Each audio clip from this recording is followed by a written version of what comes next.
Today I'd like to talk to you about increasing your cash flow by reducing your taxes. Now, one of the reasons why the rich get richer and the poor get poorer is due to poor money management.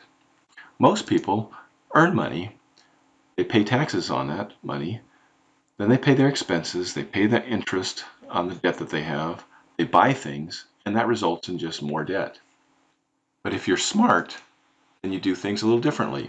You earn the money, you pay tithing or contribute to charity. You then pay yourself, which means investing. You pay your expenses, and then on what's left, you pay taxes. And that results in having assets that pay you. Now, how do you do this? Well, the tax law provides tons of opportunities to reduce your taxes if you own a business. You see, the government wants to give an incentive to provide housing or provide jobs. So there's significant tax write-offs that are available to you. Some of my favorite are listed here. Paper losses, which are losses that you can claim even though you paid any money for them. There's hiring your children. There's some travel, some car expenses, meals at restaurants, and many more. Now, before we go on, I want to tell you that I'm not a tax advisor, and this information is for illustrative purposes only. Every situation is different. Tax laws change. You should consult a qualified tax advisor for your individual situation. This is just to give you some ideas on what might be available to you. So one of my favorite write-offs is hiring your children. See, most people, they earn money, then they pay taxes on that money. They take some of that money and pay for, say, clothing, entertainment, building savings, and whatnot for their children. But instead, if you're a business owner, you can, from your business, take money that you've earned and pay your children before paying taxes on it. And for you, it's a business expense, so you write off that money that you're paying your children. In return, your children are helping you with your business. Of course, what you pay them has to be reasonable. You can't pay them for way more than what they're doing, but younger kids can do things like cleaning your office or filing, and older kids can learn things like bookkeeping and even property management. Your children then take that money and they buy clothing or entertainment and they save for the future. And in most cases, that money is untaxed if it's below the standard deduction. So now you're providing for your children with untaxed money.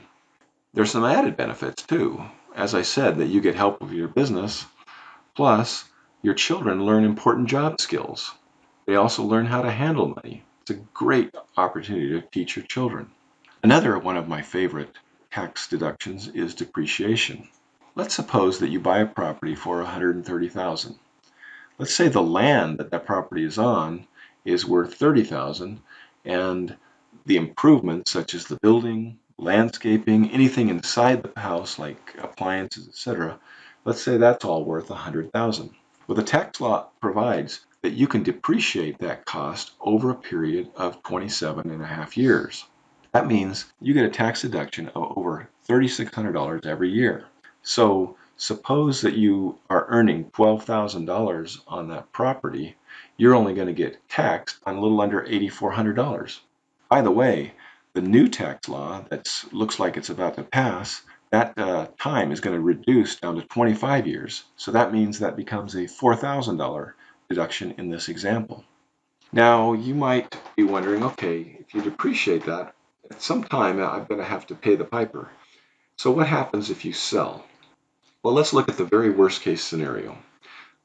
Let's say you hold this property for 10 years. And the property is appreciated 5% per year, which is the national average. So now let's say it's worth $200,000. So then you'd have to pay taxes on the $70,000 of appreciation plus the amount that you've depreciated, which, say with the new tax laws, would be $40,000. So that's a total of $110,000 that you're going to have to pay taxes on. Well, that sounds pretty bad, but if you think about it, it's very similar to a 401k or an IRA where you're deferring taxes until a later time when maybe you're going to make less income. Or another way to look at it is you're borrowing money interest-free for 10 years. It's not that bad of a deal, but I don't recommend it. There's a much better way. That better way is called a 1031 exchange. How that works is this. Let's say you have this property worth $200,000. It's got an income of $12,000. What you can do is exchange it for different properties. Let's say you exchange it for two properties that are $100,000 each and that have an income of about $10,000 a year. So now you change your $12,000 income a year to $20,000 a year. Now this can be done by investing in a location that has more cash flow than your original house. Now you might ask yourself, okay, when does this end? Well, it doesn't ever have to end.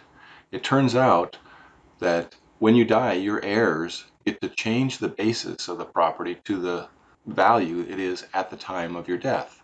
So in other words, the tax liability of the depreciation and the appreciation completely disappear. So I recommend that you should never sell your property. You just continue to, as they say, swap till you drop. I hope this has piqued your interest and given you something to think about. Financial independence is within your reach.